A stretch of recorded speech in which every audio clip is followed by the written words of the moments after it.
Next topic देखते हैं, the Palas of Bengal. इनका टाइम पीरियड 750 से 1150 तक रहेगा। इस डायनेस्टी का फाउंडर थे गोपाल। 750 में इन्होंने डायनेस्टी बनाई थी। Gopal was the founder of Pal dynasty.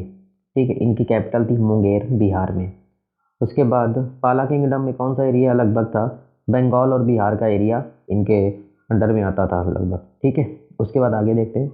पाला जो फॉलोवर थे महायान फॉर्म ऑफ बुद्धिज्म के और तांत्रिक स्कूल ऑफ बुद्धिज्म को ये फॉलो करते थे। ठीक है, इसके बाद पाल लोगों के कल्चरल रिलेशन थे तिब्बत के साथ। तो इन्होंने बुद्धिस्ट स्कॉलर जैसे एक का नाम है संता रक्षिता एंड ओके दीपन कारा, ये लोग भी वहाँ पर गए थे तिब्बत। उसके बाद वहाँ पर बुद्धिज्म लगभग वहाँ पर बुद्धिज्म भी प्रमोट हुआ था। तो इसके पहले अशोका ने भी बुद्धिज्म को प्रमोट करवाया था, तो इस समय भी मतलब बुद्धिज्म प्रमोट हुआ था। ये चीज़ याद रखना। उसके बाद आगे देखते हैं।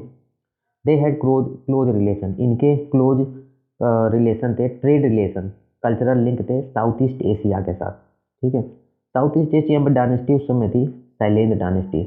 ये बुद्धिस्ट धर्म को मानते थे। और इस शैलेंद्र डायनेस्टी का रूल चलता था मलाया, जावा, सुमात्रा। ठीक है, इस एरिया में इनका रूल चलता था। इन लोगों ने पाला के यहाँ एम्बेसी भी भेजी थी पाल रूलर के यहाँ। ठीक है, आगे याद रखना। पाल रूलर को पाल टाइम पीरियड को गोल्डन पीरियड माना जाता है हिस्ट्री ऑफ बंगाल में। इसके बाद हाथी वाली सेना काफ़ी बड़ी थी। इनके कोर्ट में अरब मर्चेंट सुलेमान वो आया था, याद रखना।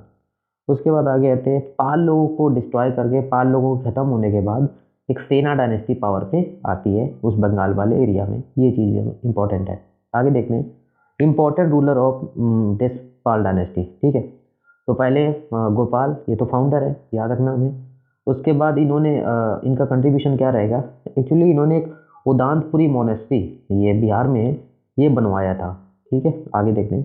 नेक्स्ट रूलर रहेंगे इसके धर्मपाल। धर्मपाल ने एक विक्रमशिला यूनिवर्सिटी है वो इन्होंने बनवाई थी। ठीक है, और एक मोनेस्ट्री सोमापुरी मोनेस्ट्री वो भी इन्होंने बनवाई थी। उसके बाद नालंदा यूनिवर्सिटी का रिवाइवल इन्होंने किया था, इन्होंने रिवाइव किया था नालंदा यूनिवर्सिटी को।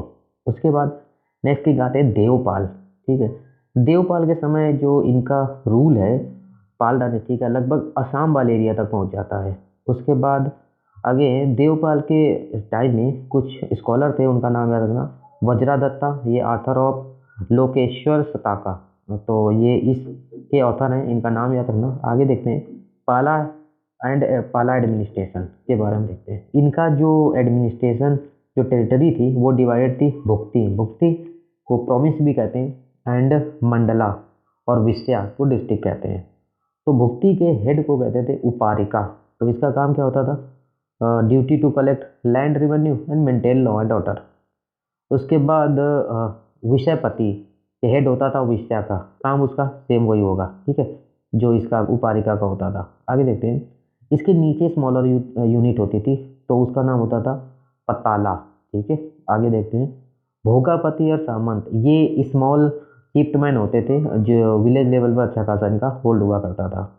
तो इस तरीके से पाला एम्पायर तो खत्म हो जाता है। नेक्स्ट आएगा राष्ट्रकूट, उसको नेक्स्ट वीडियो में देखेंगे।